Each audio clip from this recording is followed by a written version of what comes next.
Hello students, hi, welcome back to my channel learning with Divya. आज का topic है students, आज हम 50 अराउंड क्वेश्चंस करेंगे। 50 प्लस क्वेश्चंस होंगे जो कि एक्सटेंशन एजुकेशन से रिलेटेड होंगे, मतलब प्रसार शिक्षा।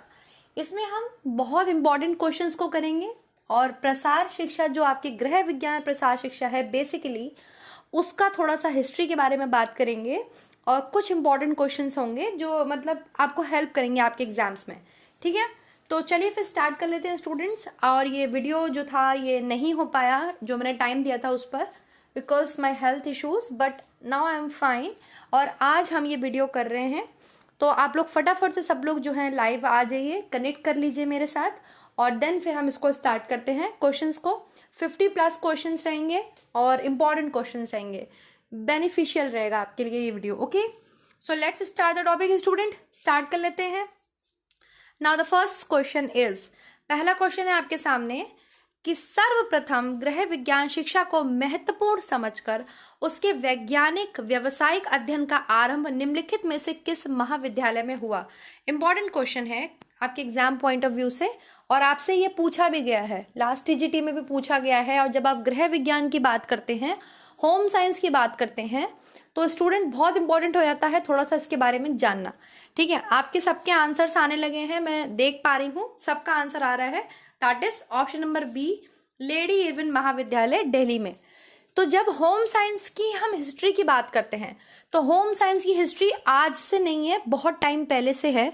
ये बात हो जाती है आपके 1780 से पहले की बात है।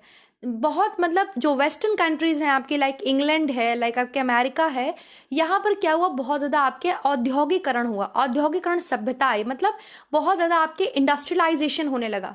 इतनी तेज़ी से इंडस्ट्रियलाइजेशन हुआ जिसकी वजह से क्या हुआ, वर्कर्स जो थे, जो घरों में काम कर रहे थे या जो और भी लोग थे, लाइक मतलब लोकल लोग थे, वो उसमें लग गए, इंडस्ट्रियलाइजेशन में लग गए। जिसकी वजह से क्या हुआ कि घर में काम करने के लिए जो वहाँ की फीमेल्स थी, स्पेशली उनको बहुत प्रॉब्लम हुई, उनको घर में काम करने के लिए लोग नहीं मिल रहे थे। तो उस प्रॉब्लम को सॉर्ट आउट करने के लिए जो है, ये मैं हिस्ट्री की बात कर रही हूँ, होम साइंस की। ठीक है, बहुत से प्रयास हुए। 1780 में आपके सीवी थॉमसन थे, उन्होंने वर्क सिंप्लीफिकेशन के ऊपर काम किया किचन में, कि किस तरीके से फीमेल्स जो हैं वो अपनी एनर्जी को बचा सकती हैं, अपने टाइम को सेव कर सकती हैं, क्योंकि इंडस्ट्रियलाइजेशन की वजह से जो है सारे वर्कर्स होम घर में काम करने के लिए फीमेल्स को नहीं मिल रहे थे और गृहिणियों को बहुत परेशानी हो रही थी। इस तरीके से फिर जो है बाद में आपके ये विचार 1840 में सीई बीचर को आया। ठीक है, कैथलीन ई बीचर को आया। उन्होंने सोचा क्यों ना फिर होम इकोनॉमिक्स को पढ़ाने की अनुशंसा की जाए, कि किस तरीके से हम घर में टाइम को यूज कर सकते हैं, एनर्जी को मैनेजमेंट कर सकते हैं, और कैसे हम जो है मतलब होम इकोनॉमिक्स, पहले ये होम इकोनॉमिक्स के नाम से जाना जाता था, होम साइंस, तो कैसे हम होम इकोनॉमिक्स को मतलब इसको पढ़ाएं, क्यों ना हम इसकी स्टडीज स्टार्ट करवाएं। देन अमेरिका में जो है फिर आपके होम इकोनॉमिक्स की स्टडीज को स्टार्ट करवाया गया। ऐसे करके बहुत आते आते भारत में भी बात आ गई। तो भारत में जब ब्रिटिशर्स थे तभी ही भारत में जो है आपके होम साइंस एजुकेशन भारत में आ चुकी थी, क्योंकि यूरोपियन कंट्रीज में एंड आपके जो अमेरिका है, यूरोपियन कंट्रीज में आपके 20वीं शताब्दी में ही होम साइंस पढ़ाने लगे थे। ठीक है, यूरोपियन कंट्रीज में आपके 20वीं शताब्दी में ही पढ़ाने लगे थे। होम साइंस वहाँ स्टार्ट हो चुका था पढ़ाने के लिए। अमेरिका में तो आपके, मैंने आपको बताया कि 1800 कौन सी, मैंने आपको बेटे 40 में, 1840 में ही जो है होम इकोनॉमिक्स को पढ़ाने की बात करने लगे थे। तो अगर हम एक चीज देखें तो अमेरिका जो है वो फाउंडर है होम इकोनॉमिक्स का, होम साइंस का। अमेरिका को बहुत बड़ा श्रेय जाता है, क्योंकि वहां इस वजह से जो है होम इकोनॉमिक्स को स्टार्ट किया गया पढ़ाने के लिए। पहले ये होम इकोनॉमिक्स था, डोमेस्टिक साइंस था, बट अब हम होम साइंस बोलते हैं इसको। तो ये थोड़ा सा हिस्ट्री आप समझ लीजिए, क्योंकि बहुत इंपॉर्टेंट है। जब आप होम साइंस के स्टूडेंट्स हैं और मैं आपको हर चीज पढ़ा रही हूँ तो उसको क्लियर कर लीजिए, है ना। देन ऐसे करते करते जब इंडिया की बात आई, तो जब ब्रिटिशर्स थे 1905 से लेकर के आपके और आई थिंक आपके 1940 तक की बात है, इस 19 मतलब इंडिपेंडेंस से पहले तक ब्रिटिशर्स आपके देश में थे। तो यहाँ पर हमारे देश में थे, तो क्या हुआ, होम साइंस को पढ़ाने की बात होने लगी। अलग अलग कॉलेजेस में होम साइंस को पढ़ाने की बात होने लगी, जैसे मद्रास में कॉलेजेस खुले, स्कूल खुले। ऐसे ही बहुत सारे अखिल भारतीय आपके क्या हुई, मीटिंग्स हुई। मैं यहाँ पर पूरा आपको नहीं पढ़ा सकती इस समय, क्योंकि बहुत लेंदी है होम साइंस का जो हिस्ट्री है, वो इतनी इजी नहीं है कि मैं आपको यहीं पर समझा सकूं।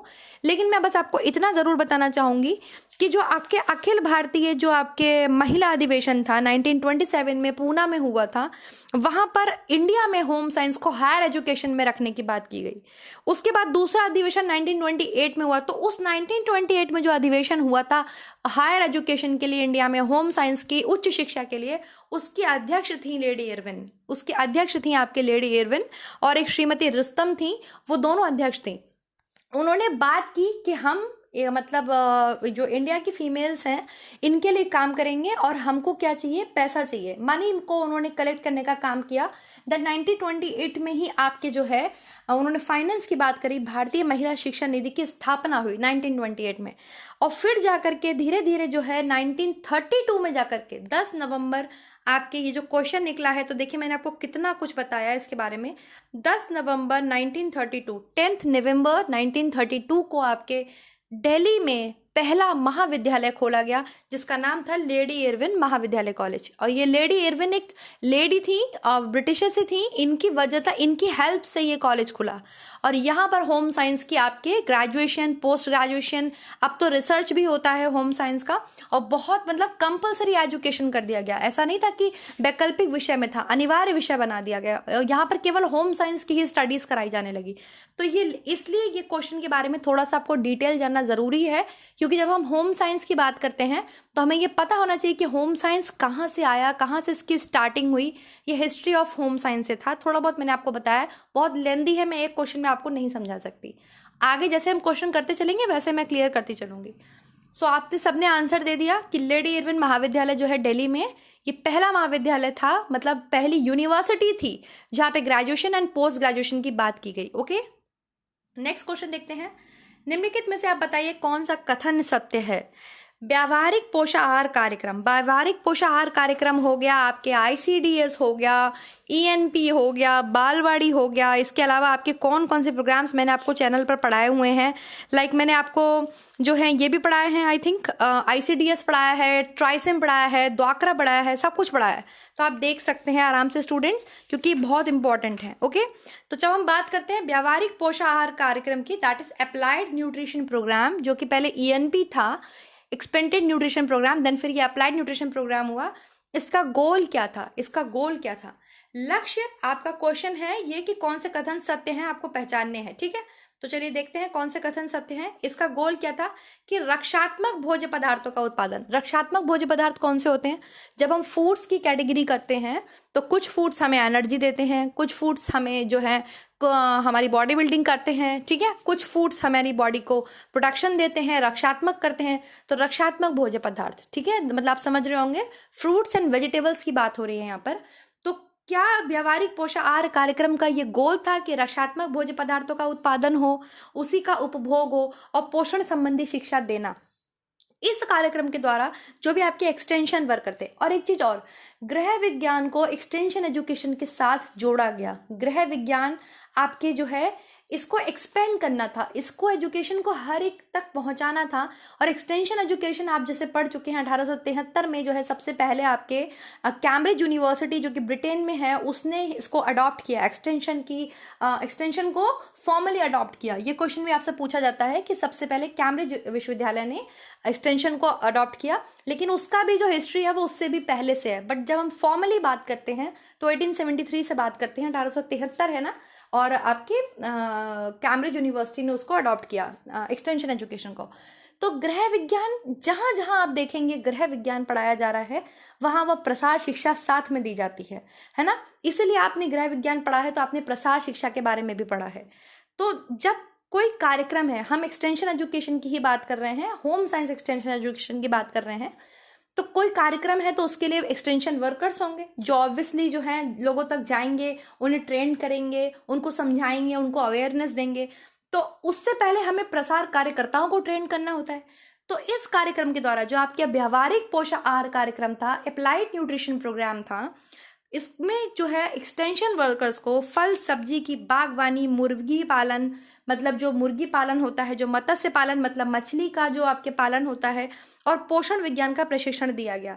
तो बताइए क्या ये दोनों बातें सही हैं? आपको बताना है कौन से कथन इसमें से सत्य हैं। ये पहला सही है, दूसरा सही है, या आपके ये दोनों सही हैं या इनमें से कोई भी सही नहीं है? ये दोनों सही हैं। ऑप्शन नंबर सी, जिसने ऑप्शन नंबर सी आंसर दिया है वो बिल्कुल ठीक है। ये दोनों बातें एकदम सही हैं।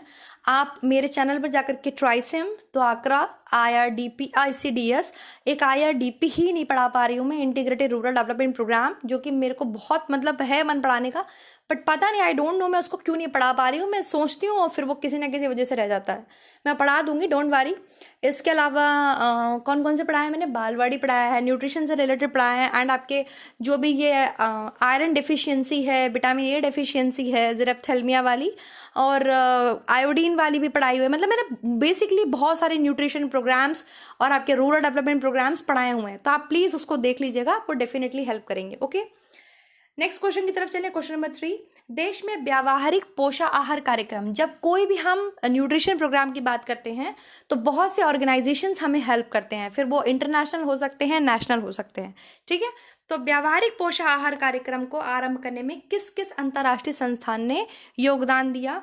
FAO मतलब food and agriculture organisation, WTO that is world trade organisation, WHO that is world health organisation, and UNICEF. किसने किसने हेल्प किया? क्या आंसर करेंगे आप? कौन सा कूट आप ले जाएंगे? इसमें आपका आंसर क्या हो जाएगा? Option number B, 1, 3 and 4। कैसे हो जाएगा ऑप्शन नंबर 1, 3 एंड 4? भाई यूनिसेफ, वर्ल्ड हेल्थ ऑर्गेनाइजेशंस तो आपके जब भी आप बात करते हैं न्यूट्रिशन की या देखभाल की, टीकाकरण की, तो ये दोनों तो वर्क कर ही रही हैं, है ना। यूनिसेफ तो आपके बच्चों के लिए स्पेशली वर्क करती ही है। WHO आपके ऑल ओवर वर्ल्ड की हेल्थ की बात करती है, ऑल ओवर वर्ल्ड के आपके जो है डेटाज देती है, वो पूरे विश्व के डेटाज देती है कि भाई कौन सी कंट्री में कैसा क्या हालचाल है। न्यूट्रिशन की बात भी वो करती है ना। इसके अलावा अगर हम देश में बात करें तो फूड एंड एग्रीकल्चर ऑर्गेनाइजेशन है, वो भी इसमें हेल्प करते हैं, बट ट्रेड ऑर्गेनाइजेशन नहीं करता। ट्रेड का मतलब होता है व्यापार, है ना। वर्ल्ड ट्रेड ऑर्गेनाइजेशन है, ये विश्व व्यापार संगठन है, इसका हमारे पोषण आहार कार्यक्रम से कोई लेना देना नहीं है। ओके, तो इस हिसाब से option number B is correct. जिसने ऑप्शन नंबर बी दिया उसका अच्छा है, आंसर ठीक है। नेक्स्ट चलते हैं, क्वेश्चन नंबर 4 है, गृह विज्ञान प्रसार शिक्षा मतलब होम साइंस एक्सटेंशन एजुकेशन की असर्शन कह रहा है, होम साइंस एक्सटेंशन एजुकेशन की सफलता इससे संबंधित काम करने वाली संस्थाओं पर निर्भर करती है। जो इससे रिलेटेड ऑर्गेनाइजेशंस हैं जो होम साइंस एक्सटेंशन एजुकेशन के लिए काम कर रहे हैं, तो क्या ये आपके उनके काम करने के ढंग पर निर्भर करती है? रीजन कह रहा है कि भारत में बहुत ऐसी सरकारी हैं, गैर सरकारी संस्थाएं हैं, मतलब गवर्नमेंटल ऑर्गेनाइजेशंस हैं, नॉन गवर्नमेंटल ऑर्गेनाइजेशंस हैं, इंटरनेशनल ऑर्गेनाइजेशंस हैं। इनके विकास के इसके विकास के लिए, किसके विकास के लिए? गृह विज्ञान प्रसार शिक्षा के विकास के लिए सफलतापूर्वक कार्य किए हैं। तो बताइए, दोनों बातें सही बोल रहे हैं या ये दोनों बातें गलत बोल रहे हैं? क्या सही है इसमें? ऑप्शन है आपके सामने, आपकी स्क्रीन पर चारों ऑप्शन है, आप बता सकते हैं।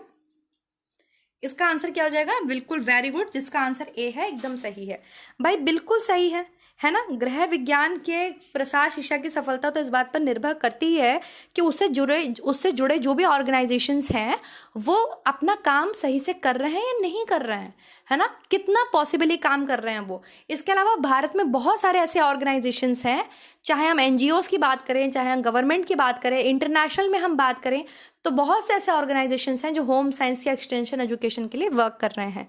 ओके, दोनों बातें सही हैं। क्वेश्चन नंबर 5 की तरफ चलते हैं। निम्नलिखित में से कौन सा कथन सही है? अभी मैंने आपको अखिल भारतीय महिला, जो प्रथम अखिल भारतीय महिला अधिवेशन था उसके बारे में बताया।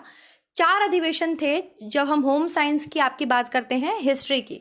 तो पहला अधिवेशन आपके 1927 में हुआ था, मैंने आपको बताया, ठीक है। पहला अधिवेशन कब हुआ था? 1927 में हुआ था, पूना में हुआ था पहला अधिवेशन, जहां पर होम साइंस को हायर एजुकेशन में रखने की बात की गई थी कि भाई जो अब होम साइंस है ये आपके सबसे पहले मद्रास में देना स्टार्ट किया गया था। मद्रास में, तमिलनाडु में सबसे पहले गृह विज्ञान की शिक्षा स्कूल में प्रदान की गई थी। उसके बाद बहुत जगह पे अलग अलग तरीके से प्रदान की गई। लेकिन जब इसकी बात आती है हायर एजुकेशन में, हायर एजुकेशन मतलब हम ग्रेजुएशन और पोस्ट ग्रेजुएशन की बात करते हैं, तो इसके लिए सबसे पहले 1927 में पूना में जो है आपके होम साइंस को हायर एजुकेशन में रखने की बात अखिल भारतीय महिला अधिवेशन में करी गई। बिल्कुल करेक्ट बात है। ये पूछ रहे हैं कौन से कथन सही है, एकदम करेक्ट बात है, मैं एक्सप्लेन कर दे रही हूँ आप लोगों को। इसी में गृह विज्ञान की उच्च स्तरीय शिक्षा की नींव डाली गई। मैं बराबर बोल रही हूँ ये चीज आपको, तो क्या आंसर हो जाएगा भाई? दोनों हो जाएंगे बराबर। मैं आपको बता रही हूँ ऑप्शन नंबर सी हो जाएगा इसका करेक्ट आंसर। कि अगर हम अखिल भारतीय महिला अधिवेशन की बात करते हैं तो जो पहला अधिवेशन हुआ था, जब हम भारत में होम साइंस की हिस्ट्री की बात करते हैं, अब आप लोग सुन लीजिए, हिस्ट्री की जब हम बात करते हैं भारत में, मैंने आपको बताया कहाँ से इसकी स्टार्टिंग हुई, अमेरिका से स्टार्टिंग हुई। तो अगर आप फाउंडर ऑफ होम साइंस के हैं तो आप अमेरिका को बोल सकते हैं, इसमें कोई भी आपको मतलब झिझक नहीं लग सकती। और ये मतलब एक तरीके से ठीक भी है, फाउंडर ऑफ होम साइंस, क्योंकि वहीं पर जो है इंडस्ट्रियलाइजेशन हुआ, जिसकी वजह से बहुत सारी चेंजेस हुए।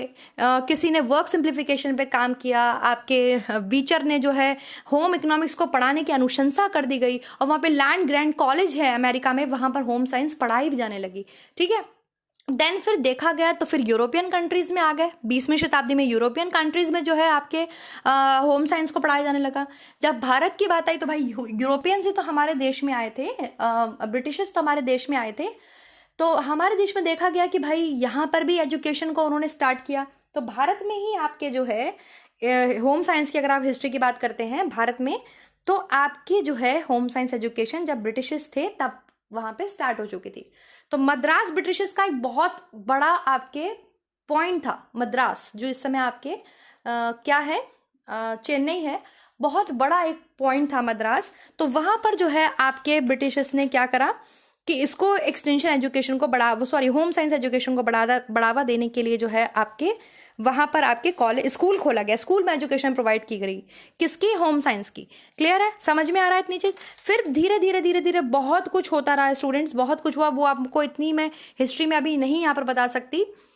जब बात आई हायर एजुकेशन की कि भाई अब इसको हायर एजुकेशन में भी आपको रखना चाहिए, तो इसके लिए जो है 1927 में पूना में एक प्रथम अखिल भारतीय महिला अधिवेशन हुआ। वहां पर इसकी बात की गई कि हाँ भाई हमको होम साइंस को हायर एजुकेशन में रखना चाहिए। 1928 में दूसरा अधिवेशन हुआ, तो भैया उसमें कौन थी आपके लीडर, कौन अध्यक्ष थी उसकी? वो थी आपके, कौन थी? Lady Irwin. तो लेडी इरविन ने क्या कहा कि भाई हमें रखना तो चाहिए, लेकिन इसके साथ साथ हमें क्या चाहिए? मनी चाहिए, पैसा चाहिए, फाइनेंस चाहिए। तो फिर भविष्य जो आपके महिला निधि योजना थी, मतलब महिला शिक्षा निधि जो थी, उसकी स्थापना हो गई। एक महिला शिक्षा निधि कोष स्थापित हो गया, जहां पर क्या करेंगी? वो पैसा इकट्ठा करेंगी। तब जाकर के आपके 1932 में लेडी इरविन कॉलेज स्थापित हुआ, है ना? 1932, 10 नवंबर 1932। ओके, तो ये दोनों बातें सही हैं। नेक्स्ट क्वेश्चन की तरफ चलेंगे। अब आपको गृह विज्ञान शिक्षा के संस्थान को सूचीबद्ध कर देना है। अब जब लेडी इरविन कॉलेज हुआ तो अलग अलग शहरों में भी बहुत सारे कॉलेजेस स्थापित हुए। जैसे आपके आई थिंक कोयम्बटूर में है अविनाश लिंगम करके है, और आपके आंध्र प्रदेश में तिरुपति कॉलेज है, गुजरात में भी आपके होम साइंस फैकल्टी करके कॉलेज था, उसने तो बहुत सहयोग दिया है हायर एजुकेशन को बढ़ाने के लिए, जो गुजरात में है। और ऐसे करके धीरे धीरे करके फिर बहुत सारे कॉलेजेस खुलने लगे, और ये दोनों के लिए थे। ऐसा नहीं था कि केवल गर्ल्स के लिए था, इसमें बॉयज भी जाते थे एंड आपके गर्ल्स भी, दोनों ही एजुकेशन लेते हैं। और आज भी होम साइंस की एजुकेशन दोनों के लिए है। ठीक है, पंतनगर यूनिवर्सिटी में अगर आप जाइए तो पंतनगर यूनिवर्सिटी में तो बहुत सारे लड़के भी जो है साथ में एजुकेशन लेते हैं होम साइंस की। ओके, तो गृह विज्ञान के प्रसार शिक्षा संस्थान को आपको सूचीबद्ध कर देना है, मतलब कौन सा जो संस्थान है वो कहाँ पर है। तो चलिए स्टार्ट कर देते हैं, फटाफट से लगाना स्टूडेंट्स हम। कस्तूरबा गांधी स्मारक trust, lady Irwin college, literacy house, agriculture institute. तो कस्तूरबा गांधी स्मारक ट्रस्ट की बात करें तो ये आपके इंदौर में है स्टूडेंट। ठीक है, और ये एक मेमोरियल ट्रस्ट है जो कि स्वयं महात्मा गांधी जी ने बनाया था, स्थापित किया था, मतलब बनाया था नहीं, स्थापित किया था। क्यों? क्योंकि महात्मा गांधी जी की वाइफ का नेम है कस्तूरबा गांधी, तो ये उन्होंने बनाया एक memorial trust home science extension education के लिए बड़ौदा में, इंदौर में, सॉरी इंदौर में। कहाँ पे? इंदौर में। ठीक, लेडी इरविन कॉलेज कहाँ स्थापित हुआ? आपके दिल्ली में। लिटरेसी हाउस आपके कहाँ स्थापित हुआ? लिटरेसी हाउस आपके स्थापित हुआ लखनऊ में। और एग्रीकल्चर इंस्टीट्यूट आपके कहाँ स्थापित हुआ? बड़ौदा में। जैसे आप एक्सटेंशन की कितनी सारी चीज़ें पढ़ते हैं, पूसा बिहार पढ़ते हैं, देन फिर वो दिल्ली में स्थानांतरित हो गया। इसी प्रकार से एक आपके गृह विज्ञान का इतिहास है जिसको जानना बहुत ज़रूरी है। ओके, तो अब आप लगा लेंगे, इसका कूट मिला लेंगे। वेरी गुड, आप सबने मिला भी लिया होगा। नेक्स्ट क्वेश्चन की तरफ चलें, क्वेश्चन नंबर 7। गृह विज्ञान प्रसार शिक्षा कार्यक्रम का आरंभिक विकास के तहत निम्नलिखित कार्य हुए। मतलब जब home science extension education programme जो था, इसके डेवलपमेंट के लिए कौन कौन से काम हुए? गृह विज्ञान महाविद्यालयों में प्रसार इकाइयां खोली गई। ठीक, कृषक कन्याओं का प्रशिक्षण किया गया, मतलब कृषक कन्याएं मतलब जो गर्ल्स आपके विलेजेस में हैं, लड़कियां विलेजेस में हैं, उनको ट्रेन किया गया। सरकारी संबंध विभागों से सहयोग स्थापित किया गया, भाई जो गवर्नमेंटल बॉडीज हैं उनसे कहा गया भाई हमको फाइनेंस दीजिए, हमको हेल्प कीजिए। तो बताइए कौन से कथन सही है, फटाफट से बताइए 7 का आंसर। बिल्कुल तीनों सही हैं, एकदम से तीनों बातें बिल्कुल सही हैं, ये सभी एकदम करेक्ट आंसर हैं। जिसने भी 7 का डी आंसर दिया very good. Now we move on question number 8। आरंभ में प्रसार शिक्षा कार्यक्रम स्थापित करने के लिए लागू करने में बहुत सारी कठिनाइयों का सामना करना पड़ता था। इसका बहुत इंपॉर्टेंट कारण क्या था? धन था, ग्रामीण रूढ़िवादिता था, प्रशिक्षित कार्यकर्ताओं की कमी थी, या सहकारी सहयोग की कमी थी? आपको बहुत मोस्ट एप्रोप्रिएट आंसर ढूंढ के देना है यहाँ पर। देखिए अगर हम ग्रामीण रूढ़िवादिता की बात करते हैं, वो कल भी थी, आज भी है और हमेशा रहेगी। आज भी बहुत सी जगहों पे, लाइक हम हरियाणा स्टेट की बात कर लेते हैं, कितना मतलब पिछड़ा था वो गर्ल्स के लिए, लेकिन कितना ज़्यादा हम लोगों ने उसमें अवेयरनेस हमने क्या लाई, मतलब सरकार के द्वारा इतने सारे कैंपेन्स के थ्रू, इतनी सारी चीज़ों के थ्रू इतनी अवेयरनेस आई, लेकिन आज भी वहाँ पर कहीं ना कहीं किसी गांव में बहुत रूढ़िवादिता देखने के लिए मिलेगी आपको। इंडिया के हर गांव में कहीं ना कहीं वो अपने कल्चर्स को, अपनी रूढ़िवादिता को नहीं छोड़ते हैं, ठीक है, नहीं चेंज करना चाहते हैं। तो ये तो रहेगी रहेगी। धन क्या है, आता जाता रहता है, ठीक है भाई, कभी बढ़ता है कभी कम हो जाता है। प्रशिक्षित कार्यकर्ताओं की कमी थी। प्रशिक्षित कार्यकर्ता ही अगर आपके पास नहीं होंगे, ट्रेंड वर्कर्स ही अगर आपके पास नहीं होंगे, ट्रेंड एक्सटेंशन वर्कर्स ही आपके पास नहीं होंगे, तो हम कैसे कोई प्रोग्राम चला सकते हैं, है ना। तो स्टार्टिंग में पहले लोगों को ट्रेन करना बहुत ज़रूरी था, देन फिर हम जो है लोकल लोगों तक पहुंच सकते थे। तो ये आपके सी ऑप्शन यहाँ पे ठीक हो जाएगा। 9th क्वेश्चन की तरफ चलते हैं। निम्नलिखित में सही कथन का चयन कीजिए। पहला है औपचारिक शिक्षा मतलब फॉर्मल एजुकेशन एक प्रकार की संस्थागत शिक्षण पद्धति है जिसकी सीमाएं जो हैं आपके विद्यालय, महाविद्यालय, विश्वविद्यालय तक ही सीमित होती हैं। इसमें एक निर्मित वर्गीकृत पाठ्यक्रम होते हैं, मतलब इसमें आपके जो करिकुलम होता है वो आपके मतलब बंधा हुआ होता है, आपके डिसाइडेड होता है, ठीक, और परीक्षाओं के आधार पर परीक्षा को उत्तीर्ण करते हैं आप। तो बताइए ये बातें सही हैं या गलत हैं? निम्नलिखित में से आपको सही कथन का चयन करना है। जो फॉर्मल एजुकेशन है वो एक प्रकार की इंस्टीट्यूशनल एजुकेशन है जिसकी सीमाएं हैं, लिमिटेशंस है, जो आपको विद्यालय में ही मिलेगी, महाविद्यालय में ही मिलेगी, विश्वविद्यालय में ही मिलेगी। एकदम सही बोल रहा है। फॉर्मल एजुकेशन वही तो है। फॉर्मल एजुकेशन वो एजुकेशन होती है जो हमें कहाँ मिलती है, विद्यालय में, महाविद्यालय में या विश्वविद्यालय में जाके मिलती है ना।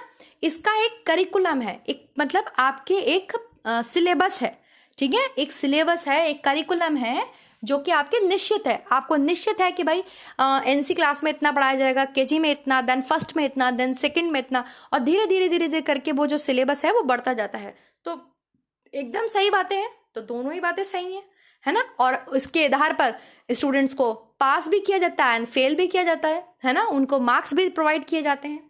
चलिए 10th की तरफ चलते हैं।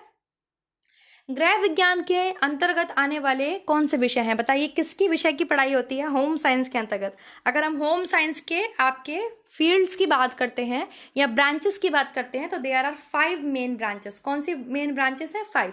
सबको पता है, foods and nutrition, textile, home management, then फिर कौन सी आती है आपके ह्यूमन डेवलपमेंट, और last one is communication and extension, ठीक है, संचार या संप्रेषण जिसे आप बोलते हैं, और प्रसार शिक्षा। तो 5 मेन ब्रांचेस हैं। तो बताइए कौन सा इसमें नहीं आएगा? Very good. कौन सा? अच्छा, किसमें विषय की पढ़ाई होती है? कौन कौन से विषय पढ़ाए जाते हैं? आहार पोषण, मातृकला शिशु पालन, हस्तशिल्प उद्योग, कुटीर उद्योग, मतलब अचार बनाना, जैम बनाना, है ना, अगरबत्ती बनाना, धूप बत्ती बनाना, या कुछ भी आपके टेक्सटाइल से रिलेटेड कोई भी चीज़ बनाना। तो ये तो सब ट्रेनिंग दी जाती है जिससे आप क्या कर सकें, आगे अपने लिए कोई भी बिजनेस, कोई भी इंडस्ट्री को लगा सकें, है ना। तो फर्स्ट, सेकेंड एंड आपकी 4th हो जाएगा। बी ऑप्शन इसमें करेक्ट हो जाएगा। इसमें कौन सा ऑप्शन करेक्ट नहीं होगा? तो वो होगा संगीत कला और नृत्य कला, बिकॉज ये खुद अपने में बहुत बड़े ब्रांचेस हैं। म्यूजिक एंड डांस ये खुद बहुत बड़े ब्रांचेस हैं। ये होम साइंस में कैसे दे सकते हैं, है ना। म्यूजिक खुद एक बहुत बड़ा आपके सब्जेक्ट है, डांस खुद एक बहुत बड़ा सब्जेक्ट है, बहुत सारी फॉर्म्स हैं इन दोनों चीज़ों की। क्वेश्चन नंबर 11 की तरफ चलते हैं। भाई मिला दीजिए, शास्त्रीय गृह विज्ञान कॉलेज कहाँ है, क्वीन मैरी कॉलेज कहाँ है, बिहारी लाल होम साइंस कॉलेज कहाँ है, और श्री अविनाश लिंगम गृह विज्ञान कॉलेज कहाँ है? जल्दी जल्दी से मिला दीजिए। ये सारे वो कॉलेज हैं जैसे आपके जब लेडी इरविन कॉलेज स्थापित हो गया, फिर क्या हुआ, फिर बहुत स्थानों पर अलग अलग कॉलेज आपके स्थापित हुए। जैसे मैंने आपको बताया कि कोयम्बटूर में ही आपके श्री अविनाश लिंगम गृह विज्ञान कॉलेज स्थापित हुआ, तो डी तो चला जाएगा 4 के साथ। इसके अलावा आपके बिहारी लाल होम साइंस कॉलेज जो था वो कोलकाता में स्थापित हुआ, बिल्कुल ठीक है। क्वीन मैरी कॉलेज जो था ये आपके मद्रास में स्थापित हुआ, मतलब मद्रास में ही आपके सबसे पहले क्या स्टार्ट हुई, स्कूलों में गृह विज्ञान को शिक्षा देना प्रारंभ हुआ। फिर धीरे धीरे वहां पर आपके जो है इसमें माध्यमिक में मतलब देना स्टार्ट हुआ, फिर आपके विद्यालयों में, विद्यालय महाविद्यालयों में जो है देना स्टार्ट हुआ, ठीक है, मद्रास में भी। देन शास्त्रीय गृह विज्ञान कॉलेज आपके जबलपुर में है। क्लियर है? तो इस तरीके से आप इसको मिला देंगे, इसका कूट आप मिला लीजिएगा। मैंने आपको आंसर बता दिया है। 12th की तरफ चलते हैं स्टूडेंट। क्वेश्चन नंबर 12, गृह विज्ञान विषय में पीएचडी डॉक्टरेट की डिग्री प्राप्त करने वाले वो भारतीय बताइए जो पूसा बिहार में गृह विज्ञान संकाय के डीन थे। पूसा बिहार में गृह विज्ञान यूनिवर्सिटी है, मतलब होम साइंस से रिलेटेड कॉलेज है, वहां पर वो डीन थे, ठीक है। तो क्या नाम था उनका, आपके के.एन. चंद्रशेखर। क्या नाम था? के.एन. चंद्रशेखर। और ये चीज ये बताता है कि होम साइंस केवल गर्ल्स के लिए नहीं है, बॉयज के लिए भी है, दोनों पढ़ सकते हैं उसमें। हाँ, आप परसेंटेज बोल सकते हैं कि गर्ल्स का ज्यादा होता है, लेकिन ऐसा नहीं है कि ये केवल और केवल गर्ल्स ही पढ़ेंगी, बॉयज भी पढ़ते हैं, है ना। के.एन. चंद्रशेखर क्वेश्चन पूछ सकते हैं, इंपॉर्टेंट लगा इसलिए मैंने ऐड कर लिया। नेक्स्ट क्वेश्चन की तरफ चलते हैं। निम्नलिखित में से कौन सा कथन सही है आपको बताना है, ट्रू कौन सा है। पहला, गृह विज्ञान प्रसार शिक्षा ग्रामीण महिलाओं की आवश्यकता के अनुरूप निर्धारित किए जाते हैं। गृह विज्ञान प्रसार शिक्षा निर्धन एवं बेरोजगार महिलाओं के बीच ऐसे कार्यक्रम प्रारंभ किए जाते हैं आपके जिससे उन्हें रोजी रोटी प्राप्त हो। बताइए, गृह विज्ञान प्रसार शिक्षा में आप क्या आंसर बताएंगे इसका? बिल्कुल दोनों ही चीजें आपके एकदम करेक्ट हैं, बिल्कुल दोनों ही चीजें एकदम करेक्ट हैं। तो 13 का सी हो जाएगा भाई। गृह विज्ञान प्रसार शिक्षा में हम ग्रामीण महिलाओं की आवश्यकता के अनुरूप हम कोई भी एक्सटेंशन एजुकेशन प्रोग्राम बनाते हैं तो वो रूरल डेवलपमेंट सोसाइटीज को बढ़ाने के लिए बनाते हैं, गांव के विकास के लिए बनाते हैं। क्योंकि हमारे देश का जो परसेंटेज अगर हम देखें तो बहुत ज्यादा परसेंट, लगभग 60% जो है हमारे देश में लोग गांव में रहते हैं। 70% था आई थिंक, अब 60% हो गया है। 60% पॉपुलेशन आज भी हमारे गांव में निवास करती है। तो हमें एक्सटेंशन एजुकेशन प्रोग्राम जो है वो गांव के लोगों की नीड्स को देखते हुए, उनकी ज़रूरतों को देखते हुए, उनके जीवन के रहन सहन स्तर को बढ़ाने के लिए बनाए जाते हैं, ठीक है। ये डेटा ज़रूर देख लेना, 60 है कि 70 है, और प्लीज़ इसको क्लियर कर लेना, नेट पर एक बार सर्च कर लेना कि अभी 60% है या 70% है। ओके। निर्धन बेरोजगार महिलाओं के बीच ऐसे कार्यक्रम आरंभ करते हैं जिससे उन्हें रोजी रोटी प्राप्त हो। उन्हें आप अचार बनाना सिखा सकते हैं, उन्हें आप मुरब्बा बनाना सिखा सकते हैं, उन्हें आप जैम जेली बनाना सिखा सकते हैं, या उन्हें आप और किसी चीज़ में ट्रेन कर सकते हैं, लाइक उन्हें अगरबत्ती बनाना, धूप बत्ती बनाना, या आप किसी भी तरीके से टेक्सटाइल्स की किसी भी ब्रांच में उनको आप ट्रेन कर सकते हैं, क्रोशिया बुनना, सिलाई करना, निटिंग करना, इस तरीके से, ताकि वो क्या कर सके, अपने लिए रोजी रोटी प्राप्त कर सके। दोनों आंसर्स ठीक है। क्वेश्चन नंबर आपके 14, गृह विज्ञान शिक्षा कैसी है बताइए। बहुपक्षीय है आपकी गृह विज्ञान शिक्षा, व्यवहार उन्मुखी है, या स्वैच्छिक कार्यक्रम है, या वैज्ञानिक पहुंच है। ये क्या है? गृह विज्ञान एजुकेशन, होम साइंस एजुकेशन आपके मल्टी डिसिप्लिनरी तो है। बहुपक्षीय मतलब multi disciplinary, multi dimensional, multi disciplinary है। हम इसमें इसमें इकोनॉमिक्स भी पढ़ते हैं, हम इसमें आपके डेटा भी पढ़ते हैं, हम इसमें आपके एंटरप्रेन्योरशिप भी पढ़ते हैं, हम आपके इसमें ऑर्गेनिक केमिस्ट्री भी पढ़ते हैं, हम आपके इसमें कंप्यूटर्स भी पढ़ते हैं, हम आपके सोशियोलॉजी भी पढ़ते हैं, हम इसमें फूड्स पढ़ते हैं, टेक्सटाइल पढ़ते हैं, पता नहीं क्या क्या पढ़ते हैं, बहुत कुछ पढ़ते हैं ना। ब्रांचेस में भी, सब ब्रांचेस में क्या क्या पढ़ते हैं हम, ऑर्गेनिक केमिस्ट्री एंड माइक्रोबायोलॉजी पढ़ते हैं, है ना। व्यवहार उन्मुखी है भाई, व्यवहार में चेंज लाने वाला है, बिहेवियरल है, बिल्कुल स्वैच्छिक कार्यक्रम है, कोई जबरदस्ती तो थोप नहीं रहा कि जाओ बीएससी करो, जाके एमएससी करो होम साइंस में। और वैज्ञानिक पहुंच रखता है। गृह विज्ञान तो कला और विज्ञान दोनों ही है, तो सबका आंसर बिल्कुल ठीक है। नेक्स्ट क्वेश्चन, गृह विज्ञान प्रसार शिक्षा का इतिहास के विषय में निम्नलिखित में से कौन सा कथन सही है। वर्ष 1955-56 तक भारत के विभिन्न राज्यों में प्रसार प्रशिक्षण केंद्र के 27 होम साइंस विंग्स खोले गए। इन विंग्स में ग्राम सेविकाओं को गृह विज्ञान प्रसार संबंधी प्रशिक्षण दिया जाता था। बताइए, देखिए जो मेरे पास डेटा है, जो मैंने जो होम्स आपके एक्सटेंशन एजुकेशन की हिस्ट्री के बारे में पढ़ा है, तो जब 1955 और 56 तक आ गए थे एक्सटेंशन एजुकेशन की, अगर हम बात करते हैं स्टूडेंट्स, प्रसार शिक्षा की बात करते हैं, तो प्रसार शिक्षा के जो आपके 1955-56 तक 17 विंग्स खोले गए थे। कितने खोले गए थे? 17 विंग्स। और इस समय तक कहते हैं 4613 ग्राम सेविकाएं ट्रेंड हो चुकी थी और कम से कम 1100 समथिंग सेविकाएं ट्रेनिंग ले रही थी। ठीक है, तो इसको देखते हुए, क्योंकि भाई ग्राम सेविकाएं थी, लड़कियां ही होंगी ऑब्वियसली, जो ग्राम सेविकाएं होंगी फीमेल्स ही होंगी, तो उनकी आवश्यकताओं को देखते हुए स्टेट गवर्नमेंट ने आपके होम साइंस विंग्स खोले थे। क्या खोले थे? होम साइंस विंग्स खोले थे, स्थापित किए थे। ग्राम सेविकाओं ने ग्रामीण महिलाओं में इससे प्रसार शिक्षा का विस्तार किया था। ठीक है, और इससे आपके एक्सटेंशन एजुकेशन को गांव का विकास करने के लिए क्या मिली थी? एक नई दिशा मिल गई थी। तो 27 ना होकर के मेरे हिसाब से 1955 और 56 तक भारत के विभिन्न राज्यों में प्रसार शिक्षण के 17 होम साइंस विंग्स खोले गए थे। प्लीज इसको एक बार आप लोग भी रीचेक करेंगे। तो मेरे हिसाब से आंसर जो होना चाहिए वो ऑप्शन नंबर बी होना चाहिए। ये आ जाता है आपके हिस्ट्री ऑफ एक्सटेंशन एजुकेशन। आपको दोनों ही पढ़ने होंगे। जब आप हिस्ट्री ऑफ एक्सटेंशन एजुकेशन और हिस्ट्री ऑफ होम साइंस दोनों साथ में पढ़ेंगे तब आप इन क्वेश्चंस का आंसर कर पाएंगे और इन्हें समझ पाएंगे। ठीक है भाई, अगर हम हिस्ट्री की बात कर लेते हैं एक्सटेंशन एजुकेशन की, तो चलिए थोड़ा सा मैं यहाँ पर आपसे उसकी भी बात कर लेती हूँ। तो फाइनली 1873 में कैम्ब्रिज यूनिवर्सिटी ने एक्सटेंशन एजुकेशन को अडॉप्ट किया, लेकिन इसका जो इतिहास है वो 1873 से पहले से भी है, 1840 से है कम से कम। ठीक है, फिर इसके बाद 1876 में लंदन यूनिवर्सिटी, 1878 में ऑक्सफोर्ड यूनिवर्सिटी ने जाकर के आपके एक्सटेंशन एजुकेशन को अडॉप्ट किया। ठीक है, 1873 में आपके ब्रिटेन में, तो वो तो हम बात कर ही चुके हैं, और बोरहीस थे, प्रोफेसर बोरहीस, उन्होंने 1894 में एक्सटेंशन को यूज किया, एक्सटेंशन वर्ड को यूज किया। ठीक है, अमेरिका में इसका एग्रीकल्चर एक्सटेंशन को यूज मान्यता मिली, क्योंकि वहां पे लोग गांव से पलायन कर रहे थे। धीरे धीरे करके ये बात हमारे भारत तक आई। 20वीं सदी में भारत में जो है आपके प्रसार शिक्षा की महत्ता बढ़ी, और इसको किसने समझा? रविंद्रनाथ टैगोर जी ने समझा, महात्मा गांधी जी ने समझा, ठीक है, जयपाल लीगन जी ने समझा। इसलिए आपके भारत में जो है 20वीं शताब्दी में आपके एक्सटेंशन एजुकेशन आ पाई। क्लियर है? आपको समझ में आ रहा है? ये चीज मेरी समझ में आ रही है? तब जब एक्सटेंशन एजुकेशन देने लगे एग्रीकल्चर को बढ़ावा देने के लिए, एग्रीकल्चर रिसर्च को बढ़ावा देने के लिए, तो आपके पूसा बिहार में 1908 में इंडियन एग्रीकल्चर रिसर्च इंस्टीट्यूट की स्थापना हुई। फिर वो क्या हुआ, कुछ नेचुरल ऐसी कैलेमिटीज हो गई जिसकी वजह से उसको 1936 में न्यू दिल्ली में क्या कर दिया गया? स्थापित कर दिया गया। जब ऐसा सब कुछ होने लगा, फिर बहुत सारी चीजें होने लगी, बहुत सारे चेंजेस होने लगे, तो आपके 1955 तक आते आते 17 होम साइंस विंग्स खुल गए थे, जहां पर ट्रेनिंग दी जाती थी आपके ग्राम सेविकाओं को, जो गांव में जाके क्या करती थी? सेवा करती थी, एक्सटेंशन एजुकेशन को बढ़ावा देती थी, और क्या कर रही थी? ग्रामीण विकास में हेल्प कर रही थी। क्लियर है? तो 17 है मेरे अकॉर्डिंग। आप एक बार जरूर देखेंगे कि 27 तो नहीं है। आपके पास बुक्स होंगी एक्सटेंशन एजुकेशन की, आप चेक कर सकते हैं ऑथेंटिक बुक से। ओके, क्वेश्चन नंबर 16 की तरफ चलते हैं। भारत में कृषि अनुसंधानों को बढ़ावा देने के लिए इंडियन एग्रीकल्चर रिसर्च इंस्टीट्यूट को दिल्ली कब स्थानांतरित किया गया? अभी जस्ट मैंने बताया कि जब हम एक्सटेंशन एजुकेशन की बात करते हैं तो 20वीं सदी में इसकी जरूरत को जब आपके किसने समझा? महात्मा गांधी जी ने समझा, रविंद्रनाथ टैगोर जी ने समझा, जयपाल लीगन जी ने समझा।